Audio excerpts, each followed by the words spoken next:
Welcome to Sakshi cinema. మనతో పాటు producer Gopalakrishnareddy గారు. ఈయన ఎవరో కాదు, వరుసగా బ్లాక్ బస్టర్స్లు ఈ మధ్యకాలంలో ఏ సినిమా తీసినా హిట్టే. అలాంటి ప్రొడ్యూసర్తో మనం ఉన్నాం. ఆయన అడిగి ఆయన సక్సెస్ కారణం ఏంటో కనుక్కుందాం. గోపాలకృష్ణ గారు నమస్తే అండి. నమస్తే అండి. ముందుగా సినిమా ఫీల్డ్కి మీరు అంటే ఎందుకు వస్తారంటే సినిమా ఫీల్డ్కి ఎంజాయ్ చేయడానికి వస్తారు, డబ్బు సంపాదిద్దామని వస్తారు, మూడోది ప్యాషన్గా వస్తారు. ఈ మూడిట్లో ఏ కారణంతో మీరు వచ్చారు? ఒక ప్యాషన్ తోటి వచ్చాను. మీరు చెప్పిన 3 కారణాల్లో డబ్బు గురించి అయితే నేను గ్యారంటీ కాదు కాబట్టి నేను ముందే దాన్ని పక్కన పెట్టా. ఎంజాయ్మెంట్ అంటే ఎక్కడికక్కడ దొరుకుద్ది. ఎంజాయ్మెంట్ కావాలంటే ఈవేళ ఇక్కడికి రావక్కర్లే. ఇదంటే సినిమా అంటే ఎంజాయ్మెంట్ అని ఒక అపోహ ఉండిపోయింది ప్రజల్లో. ఫ్యాషన్ అన్నది ఎలా వచ్చిందంటే సంగీతం బాగా ఇంట్రెస్ట్ నాకు. నాకు చిన్నప్పటి నుంచి ఈ పాటలు ఈ హిందీ మన అమితాబ్ బచ్చన్ గారి సినిమా పాటలు అది ఈ వింటుంటే మనం టేప్ రికార్డులో ఒకలాగా వస్తుంది, ఆర్కెస్ట్రాలో ఒకలాగా వస్తుంది, బ్యాండ్లో. అప్పుడు అనిపించింది ఎందుకో సినిమా తీయాలని. ఒక ఒక ఏదో మనం ప్రతి మనిషి ఏదో అనుకుంటాడు కదా, అనుకున్నది అప్పుడు బలంగా ఉండిపోయింది నాలో తీయాలని అనుకుంటే. తర్వాత 2019లో 2019లో ప్రారంభించాను, మొదలుపెట్టా. కరోనా జస్ట్ ఎంటర్ అవి ఒక 6 months ముందు మొదలు పెడితే జేఎన్సీ పరంజీ గారు ఫస్ట్ ఆయనతో కలిసి స్టార్ట్ చేసాం. ఒక 3 minutes షూట్ చేశారు, తర్వాత ఆయన ఆపేశారు, రెస్పాన్స్ లేదు. ఆ టైంలో ఈ తమ్ముడు సత్యం గారు, యుగంధర్ ఇద్దరు కలిసారు వచ్చి నన్ను. అది జరుగుతుండగానే అది ఆ ప్రాసెస్ జరుగుతుండగానే కథ బాగుంది. ఆ కథ సహజీవనం, కోలివింగ్ ప్లస్ సాఫ్ట్వేర్ సంబంధించి ఈ కొత్త వాళ్ళని మనం కొత్త వాళ్ళని కూడా ఎంకరేజ్ చేయాలి అనే ఉద్దేశంతో దాన్ని మొదలుపెట్టాను. Music director new, director new, ఆర్టిస్టులు న్యూ. ఫస్ట్ సినిమా తనిఖీల భరణి గారు చాలా బాగా కోఆపరేట్ చేశారు ఆ సినిమా. కాస్టింగ్ మంచి కాస్టింగ్. ఓటీటీకి బిజినెస్ అయిపోయింది అప్పుడు. అది 2021 August 6th రిలీజ్ చేశాను సినిమా.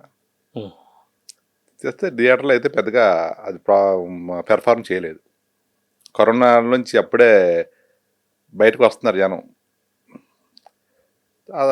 ఆ తర్వాత యశోద చేసాం కో ప్రొడ్యూసర్గా.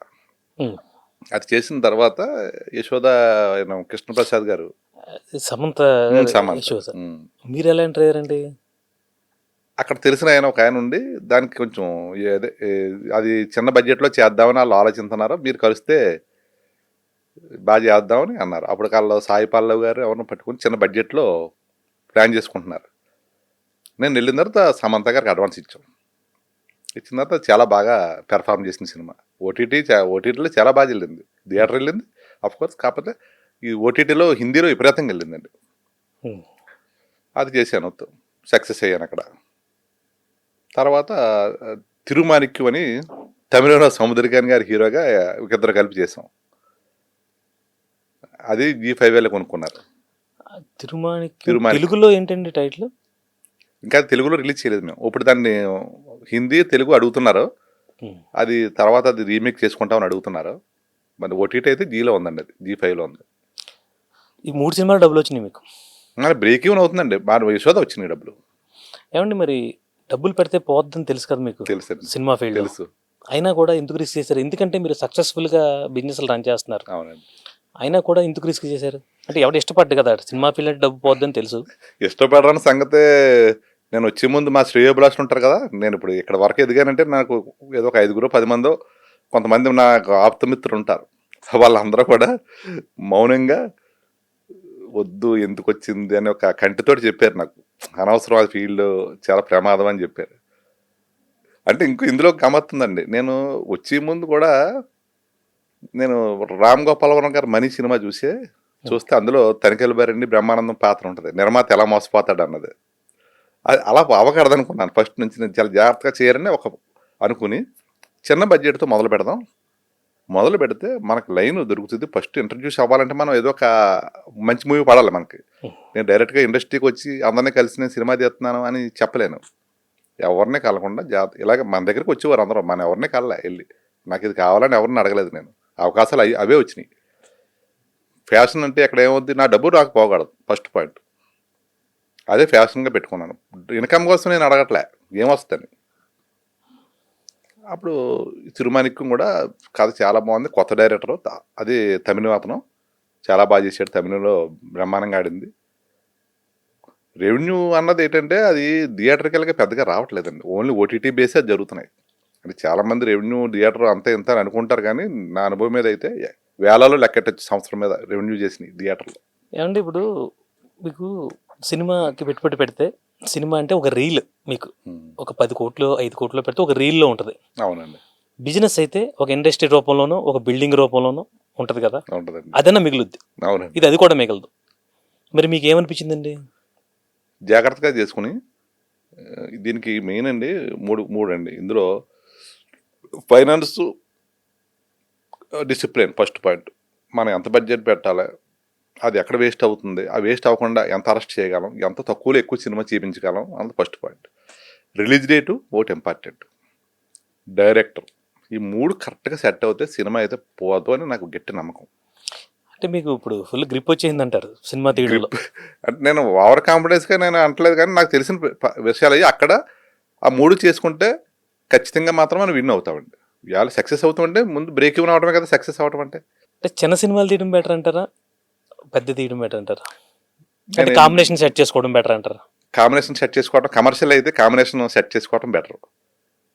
నేను ఏంటంటే నేర్చుకుంటున్నాను. నేను ఇక్కడ ఉండేది నెలకి ఒక 5 రోజులు ఉంటాను, లేదా మ్యాక్సిమం 1 వీక్ ఉంటున్నాను.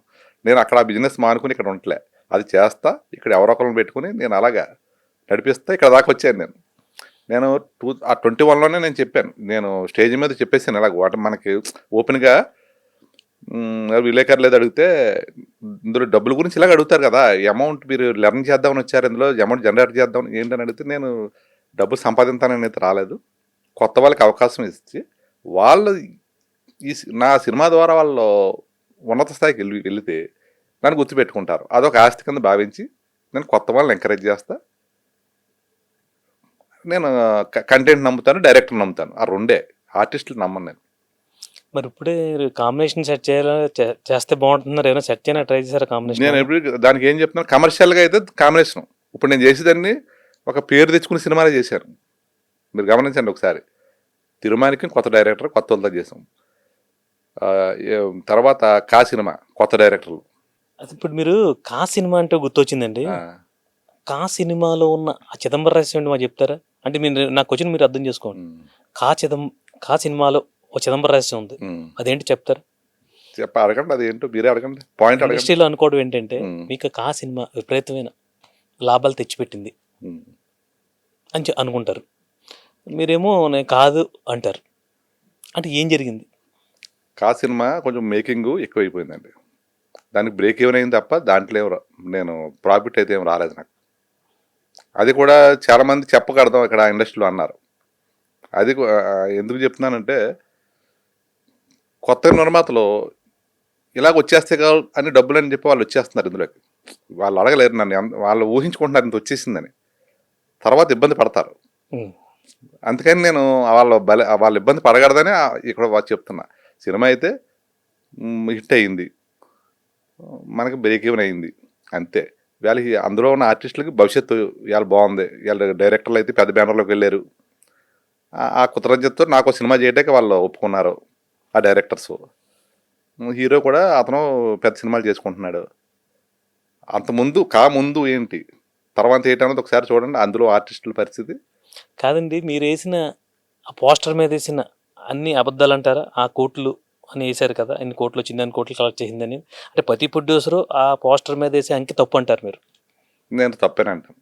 ఎందుకంటే అంత మేము ఇప్పుడు ఇవాళ రావు బహదూర్ ఉందండి, ఒరిజినల్గానే వేస్తున్నాం మేము అసలు ఏమేస్తే అదే వేస్తున్నాం. ఎందుకు, మనం ఇండస్ట్రీలో ఒక మంచి వాతావరణం తీసుకురావాలంటే నిజం చెప్పాలి. నిజం చెప్పితేనే ఒక మంచి వాతావరణం తీసుకొచ్చినట్టు అవుతుంది, అంతే తప్ప అందరిలాగా నేను చేయను. ఇక్కడ నిజాలు చెప్తే కరెక్ట్ కాదు కదండి. అది పాత బాని. ఇప్పుడు నిజం చెప్పకపోతే చాలామంది, అంటే నేను ఇది కూడా ఎందుకంటే కొంతమంది ప్రొడ్యూసర్ని చాలా దగ్గర నుంచి చూశాను నేను, లాస్ అయిపోయిన వాళ్ళు, ఒక మంచి రెంటల్ తీసుకుని హ్యాపీగా జీవించే వాళ్ళు, వాళ్ళు చాలా మంచి సినిమాలు తీశారు, హిట్ అయిన సినిమాలు. ఇవాళ వాళ్ళు అద్దెంట్లో ఉంటున్నారు, ఇల్లు అమ్ముకుని. అందుకని నిర్మాత తరపున గట్టిగా మాట్లాడతాను. ఎందుకంటే ఇవాళ సినిమాకి మూలం నిర్మాతే. అందరూ సరదా పడి సినిమా చేయాలని వస్తారు. డబ్బులు పట్టుకొచ్చేవాడు నిర్మాత, అవమానం పొందేవాడు నిర్మాత. సినిమా హిట్ అయిన తర్వాత హీరో ఏమంటాడు, నా వల్ల నీకు హిట్ అయింది అంటాడు. పోతే ఏమంటాడు, నువ్వు సరిగ్గా పెట్టలేదు, నువ్వు ఇంకా ఇంకా 2-3 సీన్లు చేయాలి, అది చేయలేదు, లేకపోతే ఇంకా పెర్ఫార్మెన్స్ చేద్దాం, అన్నీ నిర్మాతకి వస్తాయి. మీరు గమనించండి అది. అందుకని నిర్మాతకి ఏ సినిమా కంటే నిర్మాత పడే స్ట్రగుల్ చాలా విపరీతంగా ఉంటుందండి. అందరూ ఇంకోటి, అందరూ కూడా సినిమా మీద అందరూ కూడా 200 మెంబర్స్ అవ్వచ్చు, 300 అందరూ హ్యాపీగా 1 year బతికేస్తారు దాని మీద. చాలా అద్భుతంగా వచ్చిందండి మన సినిమా అంటారు. నువ్వు సినిమా రిలీజ్ అయిందో డబ్బులు తీసుకో అంటే ఒప్పుకుంటాడా? బిఫోర్ వాళ్ళు తీసేసుకుంటారు.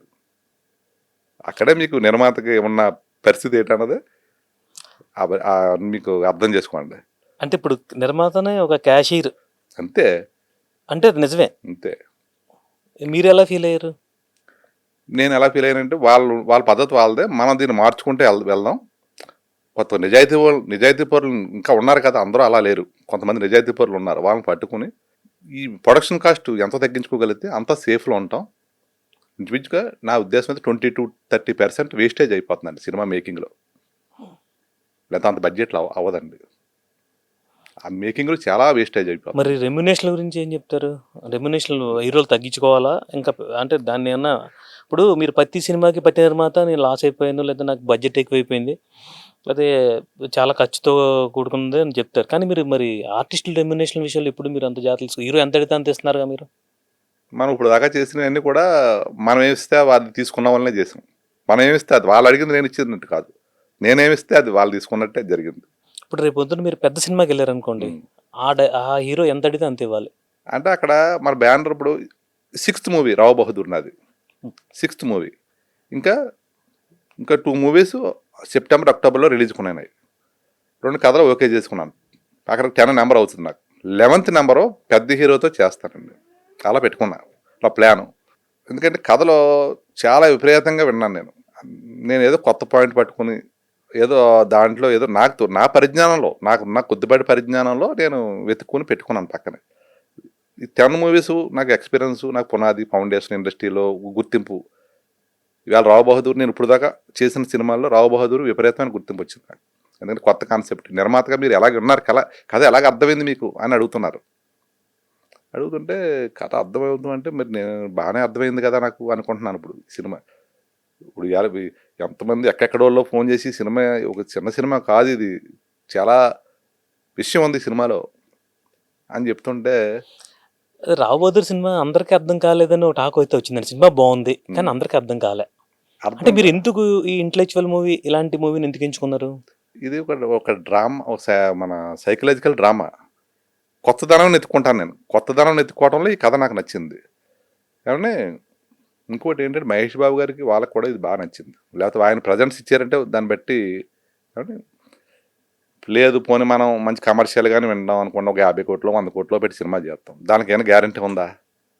దాని మీద ఇప్పుడు ఈరోజు ఇది నాది సేఫ్ కదా, నా బడ్జెట్కి వేళ నేను బ్రేక్ ఈవెన్ చేసుకున్నది ఇది సేఫ్ అయిందా? ప్లస్ కొత్తదనం, కొత్తగా చేసాడని మొత్తం గుర్తింటున్నారు.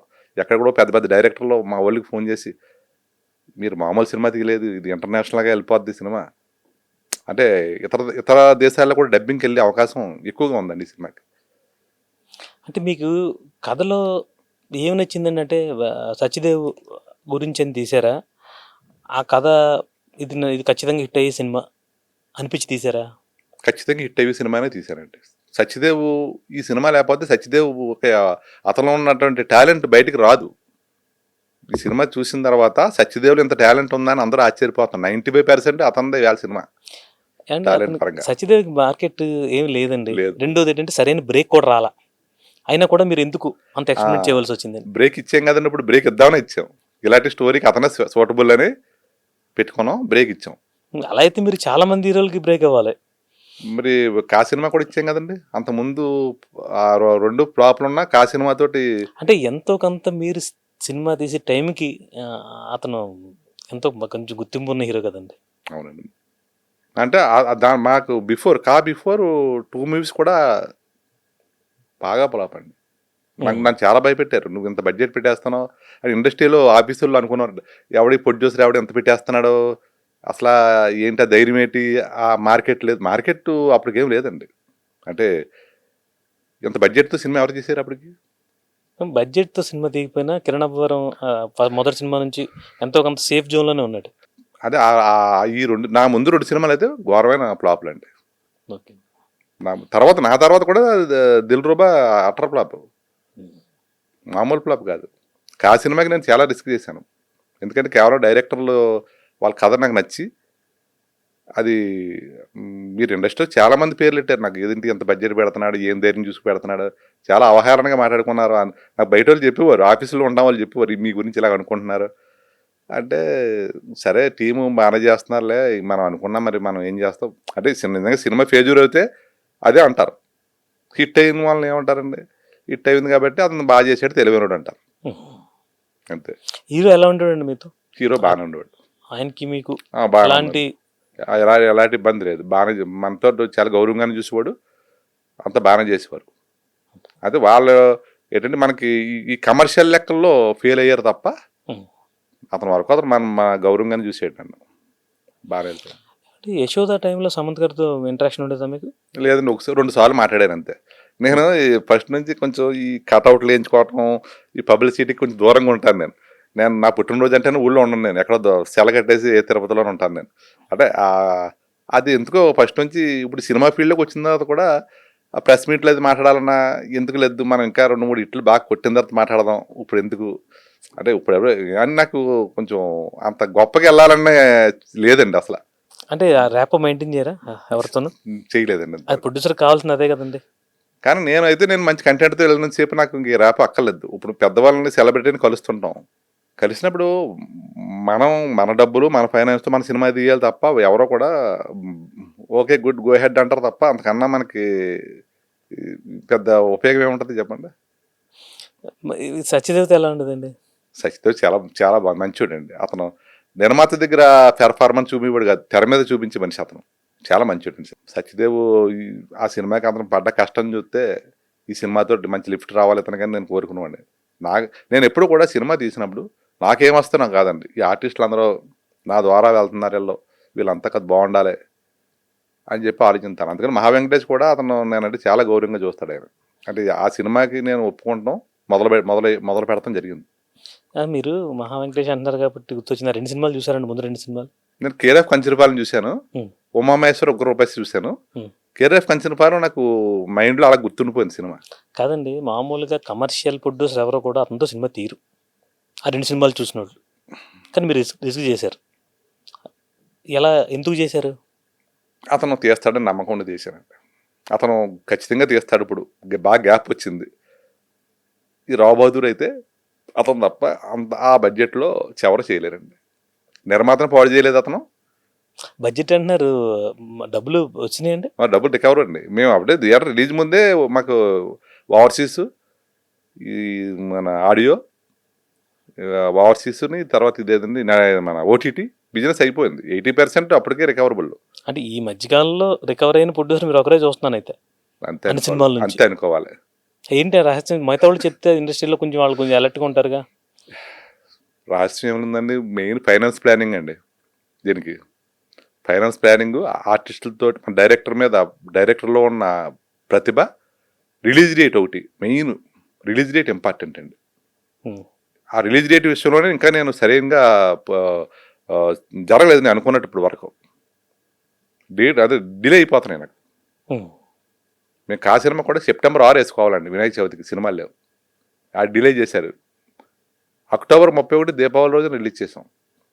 దీపావళి రోజు రిలీజ్ చేస్తే ఆ రోజు అమరన్ పెద్ద సినిమా, లక్కీ భాస్కర్ పెద్ద సినిమా, అప్పుడు బిజినెస్ అవ్వలే, ఓటీటీ అవ్వలే. అంటే మీకు మీరు ఏదో ఊహించుకుంటున్నారు కదా చెప్తున్నాను. ఓటీటీ అవ్వలేదు.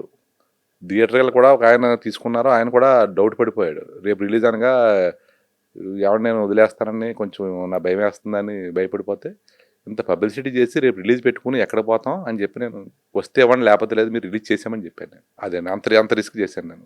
దాన్ని బట్టి మీరు ఆలోచించండి నా పరిస్థితి. సార్ మీకు ఇప్పుడు వీళ్ళందరూ మీ మాట వినేవాళ్ళు మీరు ఉన్నారు కాబట్టి వాళ్ళతో మీరు సినిమాలు కంఫర్ట్గా తీసారండి. రేపు పెద్ద సినిమాలు చేస్తానంటున్నారు, వాడిని మీ మాట ఎండు, పెద్ద హీరో ఖచ్చితంగా మీ మాట ఎండు. అప్పుడు మీరు అన్న ఈ ప్లానింగ్స్ అన్నీ పోతాయిగా. లేదండి ఇప్పుడు ఇప్పుడు కొద్దిగా నాకు అట్రాక్ట్ అవుతున్నారు. నాకు వచ్చి ఫోన్ కాల్స్ పెట్టి నా మీద గౌరవంతో వచ్చేవాళ్ళు ఉన్నారు ఇప్పుడు. కాబట్టి నాకు అండర్స్టాండ్ నేను చెప్పే చేసుకుంటాను. నేను అందులో రాజీ పడను. యాజ్ ఏ మూవీ మేకర్గా నా కండిషన్లకు ఇష్టపడిన వాళ్ళనే చేస్తా. ఎందుకంటే నేను సక్సెస్ అయిన వాళ్ళని పెద్దోళ్ళని పట్టుకురావట్లేదు. నేను ఇప్పుడు దాకా చేసినవన్నీ కూడా మీరు గమనించుకోండి. ఇప్పుడు చిదంబరం చేసాం, చిదంబరం సినిమా చేసాం, మనం ఫిబ్రవరి 6 రిలీజ్ చేసాం. రాజమండ్రి కుర్రవాళ్ళు వాళ్ళు తిరిగి తిరిగి చిరంజీవి గారి దగ్గరికి వెళ్ళి చిరంజీవి గారు కూడా వాళ్ళని అభినందించారు. అంతకుముందు షార్ట్ ఫిల్మ్ చాలా పెద్ద పెద్ద వాళ్ళందరూ అభినందించారు. వాళ్ళు ఏ రకంగా సినిమా తీసేయాలని కసితోటి వాళ్ళు విపరీతమైన ప్రయత్నం చేస్తుంటే నా దృష్టికి వచ్చింది. ఏదో బడ్జెట్ అనుకుని మొదలుపెట్టాం. అప్పుడు ఏం చేశానంటే నేను రోజుకి 3 నిమిషాలే చేస్తున్నారు ఫుటేజ్ మనకి సినిమా. అక్కడ మేకింగ్ కాస్ట్ పెరుగుతుంది కాబట్టి 5 మినిట్స్ చేసాం. మేకింగ్ టైం పెంచాను నేను. 5 మినిట్స్ చేసి దీనికి కొత్త వాళ్ళు ఇలా వస్తుంది కాబట్టి అని ఒక మంచి మ్యూజిక్ డైరెక్టర్ని పెట్టుకున్నా. సాంగ్స్ కీరవాణి గారు పాడారు. సినిమా పాట నచ్చి ఆయన పాడారు, కార్తీక్ పాడాడు. వీళ్ళందరూ కూడా సపోర్ట్ చేశారు. కీరవాణి గారు కూడా ఈవెంట్కి వచ్చారు. వచ్చి అందరూ ఈ స్టేజ్ నుంచి మొదలైన వాళ్ళే, మీకు ఈ రకమైన అవకాశం వచ్చింది కాబట్టి నా వంతుగా నేను అని ఆయన వచ్చారు. నిహారిక గారు వచ్చారు. ఆవిడ పిలవకుండా ఆవిడ వచ్చారు. నిజంగా ఆవిడ కూడా చాలా బాగా చెప్పారు. ఆనంద్ ఎవరకుండా మొత్తం ఇండస్ట్రీలో కొత్త డైరెక్టర్లు అందరూ వచ్చారు. అదొక ఒక ఎనర్జీ అనిపించింది నాకు. మనం కమర్షియల్గా మీరు అన్నారు, కమర్షియల్గా డబ్బులు గురించి కమర్షియల్గా కూడా ఎంతవరకు గ్యారంటీ? 2% సక్సెస్ రేట్లో ఎంతవరకు గ్యారంటీ? అయినా నేను ఆ కమర్షియల్ కూడా చేస్తాను. ఎందుకంటే వీటిని ఇప్పుడు ఒక ఇండస్ట్రీలో కొద్దిగా ఇతను డిఫరెంట్గా ఉన్నాడు, డిఫరెంట్ మూవీస్ చేస్తున్నాడు కాబట్టి ఇది కూడా చేయగలడని ఒక కాన్ఫిడెన్స్ వస్తుంది ఇప్పుడు ఈ 10 సినిమాలతోటి. సార్ మీరు ఇన్ని చెప్తున్నారు కదా, అంటే మోసం జరిగినంతసేపు ఇవన్నీ బాగానే ఉంటాయి. మీరు ఎప్పుడైనా మోసపోయారా? ప్రతి సినిమాకి ఎంతో కొంత బ్యాడ్ ఎక్స్పీరియన్స్ ఉంటుంది. అది మనదే తప్పని నేను అనుకుంటాను. నేను ఇక్కడ ఉండక అక్కడ ఉండి నేను చేసే వలన కొంతవరకు అవుతుంది. ఇప్పుడు రావు బహదూర్లో చాలా క్లారిటీగా వచ్చింది నాకు. ఇది చాలా క్లియర్గా వచ్చింది. అంటే ఇంతకు ముందు ఎవరు నమ్మకమైన మనుషులు లేరు, ఇప్పుడు దొరికింది అంటారు. ఇప్పుడు గ్రిప్ దొరికింది ఇప్పుడు గ్రిప్ దొరికింది. ఇప్పుడు నేను ఇప్పుడు రావు బహదూర్కి వచ్చానంటే ఇప్పుడు నేను నా ప్రీవియస్ మూవీస్ చూసే కదా వాళ్ళు వచ్చారు నా దగ్గరికి. నేను వాళ్ళ దగ్గరికి వెళ్ళలేదు. వాళ్ళే ఈ ప్రాజెక్ట్ ఉందని చెప్పి ఫోన్ చేశారు. ఫోన్ చేస్తే అప్పుడు నేను చూసుకున్నాను. నమ్రత గారిని కలిసాను. మహేష్ బాబు గారి ఇంటికి వెళ్ళాను. ఆవిడతో మాట్లాడాను. ఆవిడ 4 గంటలు ఉన్నారో ఆవిడకి నచ్చింది, నాకు నచ్చింది. నాకు మహా వెంకటేష్ మీద విపరీతమైన అభిమానం ఉంది. అతను చేయగలడన్న కాన్ఫిడెన్స్ ఉంది. ముందు అసలు జిఎంబి మహేష్ బాబు గారు వాళ్ళు ఎలా కలిసారండి ఈ ప్రాజెక్ట్కి? వాళ్ళు చాయ్ బిస్కెట్ వాళ్ళ ద్వారా కలిశారు. చాయ్ బిస్కెట్ వాళ్ళు ప్రాజెక్ట్ లాక్ చేశారండి. లాక్ చేసిన తర్వాత నాకు వేరే అతను చెప్పాడు కథ. అదే మేము అప్పటికి చూస్తున్నాం, మహా వెంకటేష్తో సినిమా చేద్దామని అనుకుంటున్నాను. నేను నా దగ్గర ఎవరి కాంటాక్ట్స్ లేవు. అంటే నేను అనుకుంటుంటా ఒక అతనితో అన్నాను. అప్పుడు అన్నాడు అతను, ఏమండి ఒక మంచి కథ లాక్ అయింది అన్నారు. సరే వాళ్ళు చేయకపోతే చెప్పండి నేను చేస్తాను అది అన్నాను. ఆ చాయ్ బిస్కెట్ వాళ్ళు లాక్ చేసుకుని వాళ్ళ ఆఫీస్ తీసి అప్పటికే ప్రాసెస్లో ఉన్నారు. ఉండేళ్ళు మహేష్ బాబు గారికి చెప్పడం, నమ్రత గారు ఉన్నారు. నమ్రత గారికి బాగా నచ్చింది. ఆవిడని చేద్దామంటే అప్పుడు ఆ మధ్య వ్యక్తి నాకు చెప్పాడు, ఏమంటే ఇలాగ ఉంది మీరు అంటే. అప్పుడు నేను వచ్చిన తర్వాత అప్పుడు ఆవిడని కలిసి ఆవిడతో మాట్లాడిన తర్వాత. అంటే మహేష్ బాబు కూడా మాట్లాడారండి? మహేష్ బాబు గారు లేరండి అప్పుడు. ఆవిడ ఉన్నారు, నమ్రత గారు ఉన్నారు. ఆవిడే చూస్తారు కదా ఇవన్నీ. కనీసం మీకు మహేష్ బాబు గారు ఫోన్లో కానీ? లేదండి, మొన్న పిలిచారు. మొన్న ఎప్పుడండి మన సినిమా చూసే రోజు చెప్పారు రమ్మని. ఆయన చూడలేదు, ఆ రోజు లేట్ అయిపోయింది. నైట్ చూసి మళ్ళీ మార్నింగ్ అదే ఆఫ్టర్నూన్ తర్వాత ఎప్పుడు చూసి నైట్ ఇక్కడికి నా విదేశాలు ఎక్కడికి వెళ్ళారు. దాని మీద కలలేదు. ఇప్పుడు కలుస్తా ఉండి రేపే 2లో కలిసే అవకాశం ఉంది. నాగ చైతన్య గారు సినిమా చూసి చాలా అప్రిషియేట్ చేసాడు కదా, దాని గురించి చేశారండి. నాగ చైతన్య గారు చూసి అడిగారు నన్ను, ఇది అసలు ఎలాగ అర్థమైందని మీకు, ఇది ఎలా చేశారు ఏంటని అడిగారు. నమ్మి చేసామండి, కథ నమ్మి చేసాం, డైరెక్టర్ నమ్మి చేసాం అని చెప్పాను. ఇంకో విషయం ఏంటంటే సత్యదేవన్ కూడా నేను 2023లో నేను అతనితో సినిమా కమిట్ అయ్యాను. ఈ లోపు అయినప్పుడు 4-5 సినిమాలు చేసి కూడా డిలే అయిపోయింది. డిలే అయిపోతే నేను ఆగిపోయినప్పుడు, అంటే ఇప్పుడు కాదు, నేను అంటే అతను టాలెంట్ ఉంది. నేను ఒకటే నమ్ముతానండి, డైరెక్టరు కంటెంట్ ఆ 2 చూసుకుంటా. ఆ 2 పెర్ఫెక్ట్గా ఉంటే రాయిని రత్నం చేసుకుంటా డైరెక్టర్. అది అదండి, అది తప్పు రైటో తెలియదు కానీ నేనైతే అలా ఫిక్స్ అయిపోయా. ఎందుకంటే నేను ఫైనాన్షియల్గా నేను ఎంతో నాకు ఉన్న దాంతో పెట్టుకుంటాను బడ్జెట్. నేను బయటికి వెళ్ళను. నా స్తోమతను బట్టి నేను సినిమా తీసుకుంటా. రిలీజ్ డేట్ ఒకటి మాత్రం నేను కోరుకుంటాను. నేను పలానా రోజు అనుకుంటా, ఆ రోజు కావాలని కోరుకుంటా. అదొకటే ఇప్పుడు వరకు నాకు జరగలేదు. రాబోయే సినిమాల్లో అది మాత్రం పక్కాగా అంటే రిలీజ్ డేట్ చాలా ఇంపార్టెంట్ అండి. ఎందుకంటే మనం ఇప్పుడు ఇదివరకు ఉండేదండి. కొన్ని సినిమాలు ఉన్నాయి. 'లేడీస్ టైలర్' అనగా 'శంకరభరణం', 'మాతృదేవోభవ' నేను విన్న ఇన్ఫర్మేషన్ 1 వీక్ వరకు ఆడియన్స్ లేరు. ఆ, తర్వాత విపరీతంగా ఆడేసినాయి. ఇప్పుడు మనం ప్రజల్లోకి వెళ్ళి ఒక 4-5 రోజులు పడుతుంది మన సినిమా బాగుందని అనుకోవటానికి. ఉమ్. 1 వీక్ తర్వాత పెద్ద సినిమా వస్తే మన పక్కకి పోద్ది 1 వీక్ తర్వాత కదా 3 రోజులకే పోద్ది. పోద్ది కదా. అప్పుడు మరి మనం ఎలాగా దాన్ని సర్వ్ చేయగలం? ఉమ్. ఓటీటీ వచ్చేసింది, ఓటీటీ బిజినెస్ అని అనుకుంటున్నారు. ఓటీటీ ఎంతవరకు ఇస్తున్నారు? వాళ్ళు ఓన్లీ 50% ఇస్తున్నారు. ఉమ్. మనకి ఎంత అవుతుందో అంచనా వేసుకుంటున్నారు. వాళ్ళు మేకింగ్ కాస్ట్ చూసుకుని దాన్ని బట్టి ఇస్తున్నారు. అది ఒక అందుకు మంచిది ఇప్పుడు. దాన్ని బట్టి ఇప్పుడు రెమ్యునరేషన్ గట్రా చూసుకుని చేసుకుంటారు. ఇప్పుడు అది పక్కాగా ఎంత వచ్చేస్తుందని చెప్పి ఇక్కడ పెంచుకు వెళ్ళిపోతున్నారు. నిర్మాత కూడా చాలా పొరపాటు ఇక్కడ. ఇప్పుడు 10 కోట్లు సినిమా తీస్తున్నాడు. 10 కోట్లు మార్కెట్ అవుతుంది. 10 కోట్లు సినిమా తీస్తే అది లాస్ట్ వచ్చేకి 12, 13 అయిపోతుంది. ఉమ్. 10 కోట్లు అన్నప్పుడు దాన్ని 5కో 6కో తీసుకుంటే 1-2 పెరిగినా బ్రేక్ ఈవెన్ అవుతాడు. ఏదో బాగా లక్ బాగుంటే అది పెర్ఫార్మ్ చేస్తే అప్పుడు థియేటర్లో డబ్బులు వస్తే థియేటర్లోనే రావాలి డబ్బులు. సార్ ఇప్పుడు డైరెక్టర్ని కానీ హీరోని కానీ జీతానికి పెట్టుకున్నట్టు పూర్వం ఉండేది కదా, ఉమ్. బాగా బ్లాక్ అండ్ వైట్లో జీతానికి పెట్టుకునేవారు పెద్ద పెద్ద విజయవాళ్ళు కానీ ఎవరు అలాంటి పెద్ద పెద్ద కంపెనీలు. అలా పెట్టుకు చేసే అవకాశం ఉందండి? ఇప్పుడు ఆ జీతం కాదు కానీ పార్ట్నర్షిప్ అవకాశం ఉంది. ఉమ్. ఒక డైరెక్టర్, ఒక హీరో మనం నచ్చిన వాళ్ళు మనకి వాళ్ళకి బాగా సింక్ అయ్యింది అనుకోండి. ఉమ్. ఏమంటే మీ బ్యానర్లో 10 సంవత్సరం 2 సినిమాలు చేసుకుందాం, ఒక సినిమా చేసుకుందాం, ఇంత షేర్ మీకు ఇంత నాకు ఇంత, అది జరుగుతుంది ఇప్పుడు. ఉమ్. అలా సహకరిస్తున్నారండి హీరోలు? సహకరిస్తున్నారు. ఏమండి గోపాలకృష్ణ గారు, మోసపోయిన ప్రతిసారి ఇంటికి వెళ్ళిపోవాలనిపించిందండి మీకు? అనిపించలే. నేను ఇందులో మళ్ళీ నేర్చుకున్నాం కదా, మళ్ళీ సారిలో అది లేకుండా చేసుకుందాం అని అలాగలా ఇంప్రూవ్ చేసుకుంటా ఇక్కడ దాకా వచ్చాను నేను. అంటే ఎక్కువ మీరు ఫీల్ అయిన సందర్భం? ఎక్కువ ఫీల్ అయిన సందర్భం నేను ఫస్ట్ సినిమా ఆగిపోవడంలో ఎక్కువ ఫీల్ అయ్యాను. జేఎన్సీ పరంజీ గారు కొంచెం ఇబ్బంది పెడతంలో చాలా ఎక్కువ దాన్ని ఫీల్ అయ్యాను నేను. ఇప్పటికే అది అలాగ ఉండిపోయింది నా మనసులో. అంటే అంత నమ్మాను. ఫస్ట్ సినిమా కదా ఆయన. ఇప్పుడు మీకు 40-50 సంవత్సరాల స్నేహితుడు రికమెండ్ చేసినప్పుడు కనీస బాధ్యత వహిస్తారు కదా. ఎంతో అంత స్నేహితుడు అక్కడిక్కడ ఏంటంటే స్నేహితుడు లేడు, బంధువు లేడు, ఎవడో లేడు ఇక్కడ. వాళ్ళ డబ్బులు వాళ్ళు పనిచేయటం, బర్త్డే అని చెప్పి బొంబాయి పోతాం, లేదా పెళ్లి రోజున ఫ్రాన్స్ వెళ్ళిపోతాం, ఇలాంటివి తప్ప నిజంగా రెవెన్యూ అంతా వేస్టేజ్ అవుతుంది ఇక్కడ. లగ్జరీకే పోతుంది డబ్బు అంతా. ఉమ్. నిజంగా మేకింగ్ చేస్తున్నాం సినిమా అంటే ఇందులో రెమ్యునరేషన్ అంతా ఏమైపోతుంది ఒకసారి గమనించండి. పాత హీరోలు చిన్న చిన్న బడ్జెట్లో మంచి సినిమాలు చేశారు. నిర్మాతకి లాస్ వచ్చిందంటే మళ్ళీ సినిమా చేసేవారు. కృష్ణ గారి గురించి వింటుంటే అటువంటి వాతావరణం నుంచి ఇప్పుడు నిర్మాత దొరికాడు, ముందు దీన్ని చక్కబెట్టేసుకుని ఇక్కడ సెటిల్ అయిపోవాలని అనుకుంటున్నారు తప్ప ఇతను వచ్చాడు బాబు మన నమ్మి వచ్చాడు, నమ్మకం అన్నదే లేదు ఇక్కడ. 90% లేదు. అందులో ఎత్తుక్కుంటుంటే దొరుకుతున్నారు. ఒక్కొక్కళ్ళు నాకు అలా దొరుకుతా, నా మెంటాలిటీకి సూటబుల్ అయిన వాళ్ళు ఇప్పుడు నాకు దొరుకుతున్నారు. ఏమండి ఇంత మొహమాటం లేకుండా మాట్లాడితే ఇండస్ట్రీలో మనకి సస్టైన్ అవ్వలేం కదా, మీరు ఎలా ఇంత ధైర్యంగా మాట్లాడగలుగుతున్నారు? ఇండస్ట్రీలో సెషన్ అవ్వకపోతే వెళ్ళిపోతాను, నాకు ఇంకా మంచిది. ఎందుకంటే ఉంటే ఇండస్ట్రీకి ఉపయోగపడతాను కానీ నేనేమి ఎవరిని మోసం చేయను కదా. నా వల్ల ఎవరికైనా ఉపయోగమే తప్ప. నేను 2 సినిమాలు చేస్తే ఒక 400-500 మంది బతుకుతారు, కొత్త ఆర్టిస్టులు పైకి వస్తారు. నేను వెళ్ళిపోతే నాకు ఇంకో వ్యాపారం చేసేసుకుంటా, నాకేం లోటు లేదు కదా. నేను వెల్ సెటిల్డ్. కాదు సార్, ఇక్కడ అన్ని అబద్ధాలు చెప్పాలి.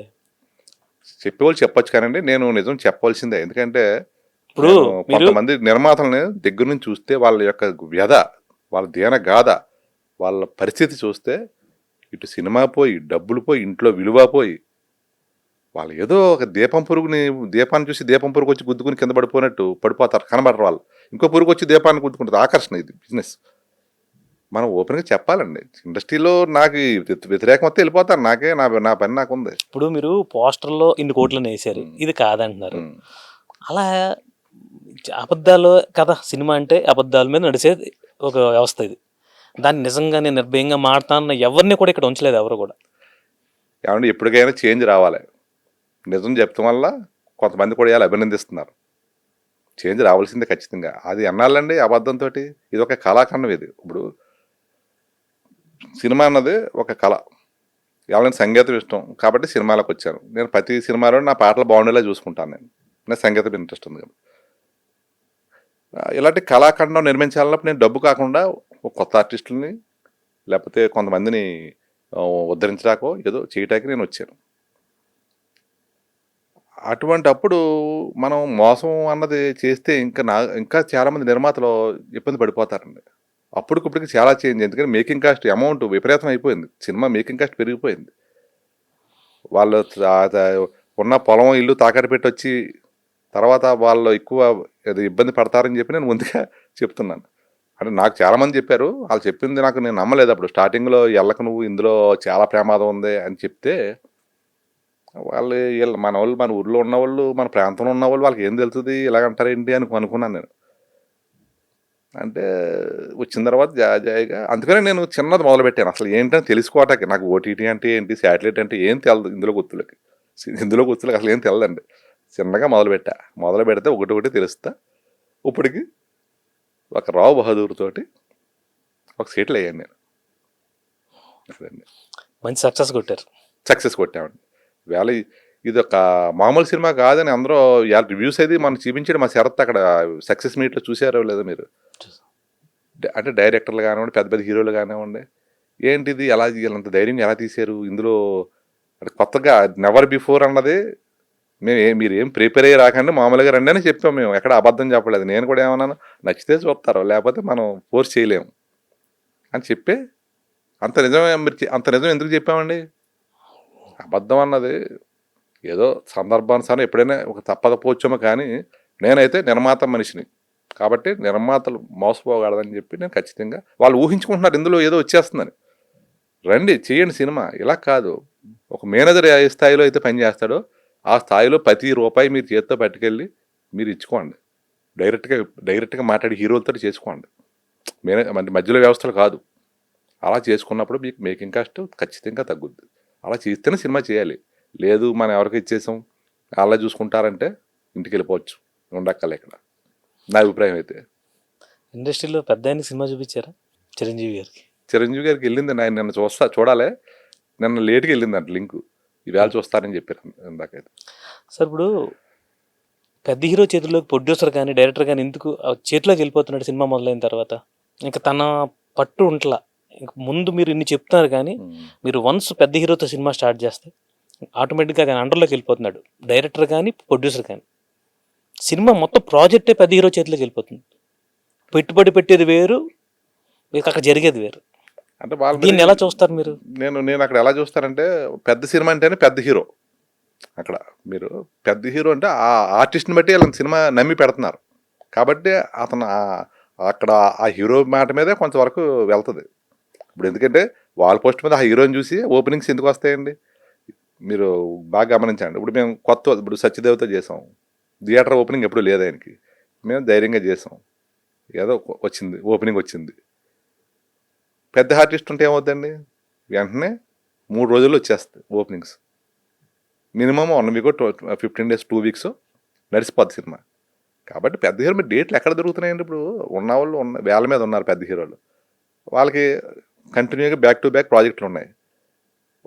వాళ్ళకుండే ఇబ్బందులు వాళ్ళకుంటే కొత్త పాత్రలో జీవించాలంటే వాళ్ళు ఆలోచించుకోవాలి కదా. అంత పెద్ద నటుడు అవ్వాడంటే ఎంతో పెర్ఫార్మెన్స్ చూపింతేనే అవుతారు. వాళ్ళకుండే ఎక్సర్సైజ్ వాళ్ళకు ఉంటుంది అని నేను అనుకుంటున్నా. వాళ్ళకి సార్ 50 కోట్లు 70 కోట్లు 100 కోట్లు రెమ్యునేషన్లు అంటే సినిమా ఫ్లాప్ అయిన తర్వాత వాళ్ళ ఆ రెమ్యునేషన్లో తీసి మీకు ఏం ఇవ్వట్లేదు కదా? ఇవ్వట్లేదండి. మరి దానికి ఏదో ఒక ప్రత్యామ్నాయం ఉండాలి కదండి. ఉండాలండి. అయితే మీరు ప్రొడ్యూసర్లు పెరిగిపోయారు కదా, ఇక్కడ తీసేవాళ్ళు పెరిగిపోయారు. తీసేవాళ్ళు తక్కువ ఉంటే డిమాండ్ అక్కడ ఆటోమేటిక్ కంట్రోల్ అవుతుంది. ఇక్కడ డేట్సే దొరకట్లేదంటే దాన్ని బట్టి ఇన్ని సినిమాలు పోతున్నాయి కానీ మేకింగ్ ఎక్కడ ఆగలేదు, విపరీతంగా వస్తున్నాయి. ఇందులో కూడా చాలా, అంటే ఇందులో చెప్పకూడని కూడా చాలా ఉన్నాయండి. ఇక్కడ ఎందుకు తీస్తున్నారో, కొంతమంది ఎందుకు చేస్తున్నారో అన్నది కూడా నాకు తెలుసు. లాస్ వచ్చినా కొంతమంది ఎందుకు చేస్తున్నారో ఇవన్నీ ఇందులో చాలా ఉన్నాయి. అవన్నీ మనకి ఎందుకు, మన పని మన చిన్నగా మన డబ్బులతో మన సినిమా తీసుకోవటం, దాన్ని హిట్ అయ్యేలా చేసుకోవడం ప్రయత్నం చేయటం, అంతవరకు మన ప్రయత్నం. తర్వాత ప్రేక్షకులకు నచ్చితే చూస్తారు, లేకపోతే లేదు. దాన్ని ప్రిపేర్ అయ్యి, అందుకో నేను ఫస్టే దీంట్లో డబ్బులు వస్తాయని కాన్సెప్ట్లో లేను. నేను ఫస్ట్ నుంచి కూడా బ్రేక్ ఈవెన్ అవుతే చాలు ఆ పద్ధతిలోనే వచ్చాను. అలాగా కొత్త వాళ్ళతో చేసుకుంటా, నాకు అనుకూలంగా ఉన్న మనుషులతో చేసుకుంటా వెళ్తున్నాను నేను. అంటే మీరు మలయాళం సినిమా ఫార్మాట్లో వెళ్తున్నాను అంటారు? మలయాళమో తమిళమో తెలియదు, నా ప్లాన్ అదండి. అంటే ఏ బిజినెస్ చేసినా నేను ఎప్పుడూ ఏది నేర్చుకుని చేయలేదండి. ఇప్పుడు నేను చేసిన బిజినెస్ అన్నీ నా నేను ఇంచుమించుగా 15th ఏజ్ నుంచి నేను పని చేస్తున్నాను. వెళ్ళిన తర్వాత నేర్చుకున్నాను తప్ప ఏ బిజినెస్ నాకు ఫస్ట్ తెలియదు. దిగిన తర్వాత నేర్చుకుని అన్నిటికి అన్ని ఇలాగ నేర్చుకుని అన్ని చేయటానికి ఇక్కడ వరకు వచ్చారంటే నేను అనుకోవటం ఫైనాన్స్ డిసిప్లిన్ ఒకటి బాగా ఎక్కువ మెయింటైన్ చేస్తాను. దానివల్ల అని చెప్పి నేను అనుకుంటా. సార్ మనం అన్ని మాట్లాడుకున్నాం కానీ శ్రీచక్ర ఉమ్. శ్రీచక్ర గురించి చెప్పండి, అసలు ఏంటి? శ్రీచక్ర అన్నదే నేను మేము పౌల్ట్రీ ఫీడ్ బిజినెస్ చేసేవాడిని. శ్రీచక్ర ఎంటర్ప్రైజ్ 1990లో పెట్టుకున్నా సొంతంగా. నేను నా ఇండివిజువల్గా బిజినెస్ అనమాట. చిన్నప్పటి నుంచి పెట్టుకున్న తర్వాత ఆ పేరు మీద నేను బాగా చేసిన తర్వాత ఇండస్ట్రీకి వెళ్ళాను. ఇండస్ట్రీకి వెళ్ళినప్పుడు శ్రీచక్ర పేరుతోటే శ్రీచక్ర ఆయిల్స్ అని ఒక ఎడిబుల్ ఆయిల్ కంపెనీ పెట్టడం జరిగింది 2009లో. పెట్టిన తర్వాత అసలు ఇందులో మధ్యలో చిన్న గమ్మత్తు ఉంది నాకు. 2007 అవుతులకి నాకు అప్పటికి నేను అనుకున్న, నేను ఏదో నా జీవితానికి ఏముండాలి, ఇంత భూమి ఉండాలి, ఇంత ఇల్లు ఉండాలి, ఇంత అని ఒక ఫిక్స్ అయిపోయాను. నేను ఫిక్స్ అయి అప్పుడు సాధించుకున్నాను. నాకున్న సంగీతం మీద ఉన్న ఇంట్రెస్ట్ కొద్ది సంగీతం ప్రైవేట్ పెట్టుకున్నాను. నేను సంగీతం ప్రైవేట్ పెట్టుకుని ఒక 2 months 3 months అయింది సంగీతం నేర్చుకుంటున్నాను. సంగీతం క్లాసులకి వెళ్ళి సంగీతం ఇంటికి వచ్చి నేర్పివాడు ఆయన. మాస్టర్ పెట్టుకున్నాను. అంటే మీకు ఒక మూలం అంటే ఎక్కడి నుంచి పుడుతుంది ఇది అన్నది చెప్తున్నాను. సంగీతం ఇప్పుడు క్రికెట్ ఆడే వాళ్ళకి డబ్బులు ఎక్కువ వస్తాయి, మిగతా ఆటలు ఆడే వాళ్ళకి డబ్బులు వస్తాయి అంత. కానీ అందరూ క్రికెట్ ఆడగలరా? కొన్ని డబ్బుతో ముడిపెడక ఉండవు. సంగీతం నేర్చుకుంటే ఏమొస్తుంది నాకు? కానీ నాకు సంగీతం ఇష్టం. నాకు అవసరం నేను బతకాలనుకున్నా, నేర్చుకున్నా. ఈలోపు ఈ ఫ్యాక్టరీ ప్రపోజల్ వచ్చింది నాకు. నేను అప్పటికి నేను వద్దండి, నాకు ఇలా రిటైర్మెంట్ అంటే నాకు వ్యవసాయం ఇష్టం అని ఏదో అనుకుంటే, లేదు నువ్వు అలా కాదని మా పార్ట్నర్స్ అయ్యి కొంచెం పెట్టాలని నువ్వు ఉండాలి అని ఉంటే మొదలుపెట్టా 2009లో. నా సంగీతం ముందుకు వెళ్ళలేదు, ఆగిపోయింది. ఆ తర్వాత పౌల్ట్రీలని ఇవన్నీ ఏదో మొత్తం మీద లెర్నింగ్ చేసుకుంటానే ఎవ్రీ ఇయర్ అమౌంట్ లెర్నింగ్ చేసుకుంటా ఒక స్థాయికి వచ్చాం. ఏదో కట్ ఆఫ్ పెట్టుకున్నాను. ఇంత సంపాదించిన తర్వాత మనం ఈ సినిమా చేసుకుందాం, ఒకవేళ పోయినా మనకి భయం లేకుండా అని ఒక కాన్ఫిడెన్స్, ఒక రకమైన కన్ఫర్మ్ చేసుకున్న నాలో నేను. అప్పుడు సినిమాలోకి వచ్చాను 2019లో. వచ్చిన తర్వాత 2021 రిలీజ్ అయింది. అక్కడ నుంచి ప్రతి సంవత్సరం చేసుకుని నేను ప్రతి సంవత్సరం 2 సినిమాలు చేయాలని పెట్టుకున్నాను. ఎక్కువ చేయట్లే, 2 కథలు అయితే నేను కరెక్ట్గా పెట్టుకుంటున్నాను. ఇప్పుడు 2 రిలీజ్గా ఉన్నాయి, నెక్స్ట్ ఇయర్కి 2 రెడీగా ఉన్నాయి, కథలు విన్నాయి, ఓకే చేసుకున్నాయి. ఆ ప్లాన్లో నేను ఆ సంగీతం నుంచి ఇందులోకి షిఫ్ట్ అయ్యి ఈ బిజినెస్లో మళ్ళీ కొట్టుమిట్టాడతా. మళ్ళీ ఏదో ఇక్కడ సెటిల్ అయిన తర్వాత ఇంకా ఎంత చేసినా, ఇప్పుడు మనం అక్కడ కొనుక్కొని మన ప్రాంతంలో ఉన్నది అప్పుడు ఆ రేట్ ఎంత ఉంది, ఇక్కడ హైదరాబాద్లో అంతే ఉండేది. ఎందుకంటే డబ్బు సంపాదించాలంటే చెప్తా. అదే అమౌంట్ అక్కడ నుంచి మనం ఇక్కడికి వచ్చి ఇక్కడ పెడితే ఏమో నువ్వు ఎలా అంటే అలా ఉంటుందండి. అందుకని మన డబ్బుని ఎక్కువ ప్రేమించకూడదు, గౌరవించాలి. మన కోసం మన సంతోషం సగం బలం, మన సంతోషం కోసం మనం చేసుకోవాలి. ఆ ఉద్దేశంతో దీంట్లోకి వచ్చా. ఇది మన చిన్నప్పుడు కోరిక ఉంది, భగవంతుడు అవకాశం ఇచ్చాడు చేసుకోమని, మొదలుపెట్టాను. ఇక్కడ వరకు వచ్చాను నేను. మీ బిజినెస్ పేరే మీ బ్యానర్ పేరు అంతే. ఆ శ్రీచక్రయ్యే కంటిన్యూషన్ అయిపోయింది. సక్సెస్ఫుల్. మేము మా పౌల్ట్రీకి అదే పేరు, దీనికి ఇదే పేరు శ్రీచక్ర. అన్ని సక్సెస్ఫుల్ బిజినెస్ ఎక్కడ కూడా ఎక్కడ ఫెయిల్ అవ్వలేదు. సరే, సంగీతం ఇంతగా అసలు ఇంట్రెస్ట్ వచ్చింది మీకు? మామూలుగా బిజినెస్ చేసుకునే వాళ్ళు సంగీతం మీద ఇంట్రెస్ట్ రావడం ఏంటి? సంగీతం అంటే ఏంటంటే అది అసలు అది ఒక రకమైన మనిషిలోని యొక్క నరాల్లోని ఒక ఉత్తేజం కలిగించేదండి సంగీతం అంటే. దాన్ని మీరు ఒక ఇన్స్ట్రుమెంట్ ప్లే చేస్తున్నారనుకో, నా అభిప్రాయం చెప్తున్నాను, ఇది అందరూ ఎవరేమనుకున్నా నాకు తెలియదు, కానీ ఎవరేమనుకుంటారు, ఒక ఇన్స్ట్రుమెంట్ ప్లే చేస్తుంటే మనం ఎంత వయసు వచ్చినా సరే ఇంకా కొత్త రాగం కోసం అని చెప్పి మనం దాన్ని ప్లే చేస్తానంటాం. మీకు సంగీత కళాకారులకి అదే అనారోగ్యం తొందరగా రాదు. మనసు బాగుంటుంది, సంగీతం నేర్చుకుంటే వాళ్ళు మనసు బాగుంటుంది. చాలా లింక్ అండి, మనసుకి సంగీతానికి చాలా లింకు. మీరు ఎప్పుడైనా మూడ్ బాగోలేదు, నాకు చిరాకుపడి ఒక మంచి మీకు ఇష్టమైన పాట వచ్చిందనుకో, ఒకసారి ఏమవుతుంది, అది అలా ఎందుకు నాకు అలాగ ఫిక్స్ అయిపోయింది. నేను మీ కోరిక తిరగకపోయినా మీ పిల్లలు కానీ సినిమా ఇండస్ట్రీకి కానీ తీసుకొస్తారా, లేకపోతే వాళ్ళకి ఏమైనా సంగీతం నేర్పించి పని? వాళ్ళకి నేను చెప్తాను, మీకు ఏమి నచ్చితే, మీ మనసుకి ఏది నచ్చితే నేర్చుకోండి. నా ప్రభావం మీ మీద వద్దు. నాకు నచ్చింది నేను చేసుకుంటున్నా, మీకు నచ్చింది మీరు చేసుకోండి. మీరు మీకు ఏ రంగంలో ఇష్టమో చూసుకోండి, దాంట్లోకి వెళ్ళిపోండి. పూర్తి స్వేచ్ఛనిచ్చాను నేను. మీ అబ్బాయిని హీరోగా చేయాలనుకుంటున్నట్టున్నారు? నేను అనుకోలేదండి, మా అబ్బాయి చేస్తానని అతను అంటలేదు, అంతవరకు లేదు. సినిమా ఇండస్ట్రీకి తీసుకొస్తారా? లేదు, ఏదైనా ఉంటే నిర్మాతగా నాకు సాయంగా ఉండాలి తప్ప హీరో కింద అది నేను అని అనుకోవట్లే. మీ అంటే ఇక్కడ ఇంకోటి సక్సెస్, ఫెయిల్యూర్ ఈయన పక్కన పెడితే ఇప్పుడు నేను ఇన్ని సినిమాలు చేశాను. మళ్ళీ సినిమా కూడా నేను దడదడలాడుతూనే తీస్తాను నేను. ఎందుకంటే నాకేదో ఈ పాత సినిమాలు ఇలాగా మన మార్కెట్లో ఎంత పేరు వచ్చేసింది, అది వచ్చేసింది అని అనుకోను నేను. మళ్ళీ కొత్తగా చేసినట్టే చేస్తాను. ఎందుకంటే ఈరోజు ఏ సినిమాకి ఆ సినిమా వ్యాపారం. అంతే తప్ప మనం గతంలో ఈ బ్యానరు ఇవన్నీ రావట్లే. వాళ్ళు తెలుసుకుంటున్నారు ఎలా ఉంది, అన్ని మేకింగ్ ఏంటి అన్నీ తెలుసుకుంటున్నారు, తెలుసుకునే వస్తున్నారు. అందుకని నేను మళ్ళీ కొత్త సినిమా చేస్తానంటే మళ్ళీ కొత్త ప్రొడ్యూసర్ కిందే ప్రవర్తిస్తా. వచ్చే కొత్త ప్రొడ్యూసర్లకి, ఇండస్ట్రీకి వచ్చే కొత్త ప్రొడ్యూసర్లకి కానీ హీరోలకి మొత్తం టోటల్గా మీరు ఏం చెప్పాలనుకుంటున్నారు? అసలు మీ ఎక్స్పీరియన్స్ని బట్టి ఏం చెప్పాలనుకుంటున్నారు? నా ఎక్స్పీరియన్స్ బట్టి అయితే మంచి డైరెక్టర్ని పట్టుకోవాలండి. అది అంటే మంచోడని ముఖం మీద రాసి ఉండదు. మంచి డైరెక్టరు 10 కోట్ల సినిమాని 15 కోట్లు చేసి కూడా పెట్టుకుంటే అక్కడే మైనస్లో పడిపోద్ది వ్యాపారం. మీకు 10 కోట్లు అన్నది 7-8 కోట్లు చేసి కూడా పట్టుకుని అతను ఎందుకంటే డైరెక్టర్ మీద నడుస్తుంది వాళ్ళ సినిమా అయితే నేను నమ్మింది అయితే.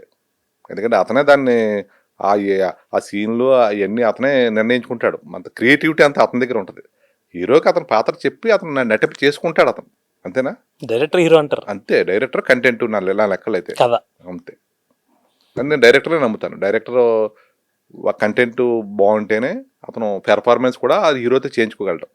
హీరో, డైరెక్టర్, నిర్మాత ముగ్గురు పార్ట్నర్షిప్ చేసుకుంటే చక్కగా ఉంటుందని నా ఉద్దేశం. మీరు పెద్ద సినిమా తీయాలనుకుంటే ఎవరితో, ఏ హీరోతో తీయాలనుకుంటారు? ఇంకేం అనుకోలేదండి. అది ఒక పేరని చెప్పలేం కదా. నేను అనుకునేది ఈ పలానా ఇంకా అనుకోలేదు. పెద్ద సినిమా అని అనుకున్నాను. అక్కడ పరిస్థితులు బట్టి నాకు ఆటోమేటిక్గా వచ్చేస్తుంది. నేను ఏం చేయాలనుకున్నా అదే వస్తుంది నా దగ్గరికి. అవకాశం నా దగ్గరికి అదే వస్తుంది. అదృష్టవంతులు కాబట్టి. అదృష్టం ఏమో అది ఏంటో తెలియదు కానండి. ఇప్పుడు ఇంతవరకు నేను ఎవరిని కలలేదండి. నమ్మితే నమ్మండి, ఎవరొకరు ఆలోచన కలుస్తామే. ఇప్పుడు ఇది మన ట్రైలర్, టీజర్ రిలీజులు ఉంటాయి. వాటిలో కూడా డైరెక్టర్లే తీసుకొచ్చారు గెస్ట్లో. మన చిదంబరానికి నేను ఆశ్చర్యపోయాను. నేను అసలు కలలేదు. కీరవాణి గారు అందరూ కూడా వాళ్ళే తీసుకొచ్చారు. మన ప్రాంతంలో కొంతమంది ఉంటారు ఇక్కడ, వాళ్ళు తెలుసండి వీళ్ళు తెలుసండి మేము పరిచయం చేస్తూ ఉంటారు. నేనంటే పరిచయం చేస్తాం వాళ్ళు ఎందుకులే, మనం ప్రూఫ్ చేసుకున్నది పరిచయం చేద్దాం. నాకు ఎంతో ఒక ఐడెంటిటీ కార్డు లేనిది వెళ్ళి నేను పలానా అని చెప్పినా వాళ్ళకి అర్థం కాదు. నాకు ఇందులో హిట్ పడితే వాళ్ళకి అర్థం అవుతుంది నేను ఏంటన్నది, ఇతను ఏంటన్నది ఒక ఐడెంటిటీ వస్తుంది అని చెప్పి నేను ఎవరిని కలలేదండి ఇంతవరకు. సార్ మామూలుగా సినిమా అంటే లోకు కదా, ఊర్లో ఉన్న వాళ్ళకి అందరికీ కూడా. అలాంటి అనుభవాలు అనేది ఎదురైనాయండి మీకు? లేదండి. నేను ఇప్పుడు ఇంకా చాలా గౌరవం పెరిగింది మాకైతే. ఈ మన ప్రాంతం నుంచి ఇంతవరకు నిలబడ్డా ఉంటే నువ్వు చాలా గొప్ప లక్కీ మనిషివే, మన వాళ్ళు ఎవరు ఇంతవరకు రాలేదు అని చెప్పి నా మీద కాన్ఫిడెన్స్ వచ్చింది. నువ్వు ఏదైనా చేయగలవు అనే ఒక రకమైన బాధ్యత పెంచేశారు నా మీద. బాధ్యతను భయం పెంచేస్తారు. ఇంకా గోపి అయితే చేసేస్తాడు అతను ఏం పర్లేదు అన్న కాన్ఫిడెన్స్ వచ్చేసింది వాళ్ళందరికీ కూడా. చివరిగా రావు బహదూర్ సక్సెస్ గురించి ఇంకొకసారి చెప్పండి. రావు బహదూర్ ఎవరో తీరేటువంటి సినిమా. డే బై డే దానికి ఆదరణ పెరుగుతుంది. నేను అనుకోవటంటే ఒక సంవత్సరం వరకు దీని ప్రభావం అయితే ఖచ్చితంగా ఉంటుంది. ఓటీటీలో రావనండి, ఇతర దేశాల్లో రిలీజ్లా ఉన్నాండి. ఇది అక్కడతో అయిపోలేదు. ఈ 3 రోజులతో అయిపోలేదు ఆ సినిమా గురించి. ఇంకా మీకు 1 year దాని గురించి మాట్లాడుకుంటానే ఉంటారు. అంత గొప్ప సినిమా అండి. నేను అనుకోలేదు ఫస్ట్, నేను మామూలు సినిమా అని అనుకున్నా. ఇప్పుడు ఈ డైరెక్టర్లు పెద్ద పెద్ద డైరెక్టర్ చూసి అసలు ఇది మీరు తీసింది మామూలు సినిమా కాదు, ఇంత ఇంత ఇంత ఇలాంటి డ్రామా ఇంత నెవర్ బిఫోర్ ఇటువంటి డ్రామా తెరకెక్కింత చిన్న విషయం కాదు, తీసుకొచ్చి మీరు బ్రేక్ ఈవెన్ అయ్యారు, రిస్క్లో లేరు కానీ చాలా రిస్క్ బాగా చేశారు. ఇది ఇతర దేశాల్లో కూడా డబ్బింగ్ వెళ్తుందని చెప్పి చాలా కాన్ఫిడెంట్గా ఉన్నామండి. మీరు ఇంకా ఇలాంటి ఎన్నో సక్సెస్ చూడాలని మా సాక్షి సినిమా కోరుకుంటున్నాను. నేను ఇక్కడి వరకు రావడానికి కారకులైన తెలుగు ప్రేక్షకులందరికీ కూడా నా ఉదయపూర్వక నమస్కారం. Thank you sir. మీరు ఇంకా ఎన్నో సక్సెస్లు అందుకోవాలని కోరుకుంటూ, ఇలాగే ముందుకే సాగాలని, ఇంకా మరిన్ని విజయాలు చేకూర్చాలని కోరుకుంటూ మా సాక్షి సినిమా మీకు బెస్ట్ విషయం చెప్తాం. థ్యాంక్ యూ అండి. రావు బహదూర్ సక్సెస్ఫుల్గా థియేటర్లో నడుస్తున్న సినిమా. ఆ సినిమా నిర్మాత గోపాలకృష్ణారెడ్డి గారితో మనం ముచ్చటించుకున్నాం. నెక్స్ట్ మళ్ళీ ఒక స్పెషల్ గెస్ట్తో కలుద్దాం.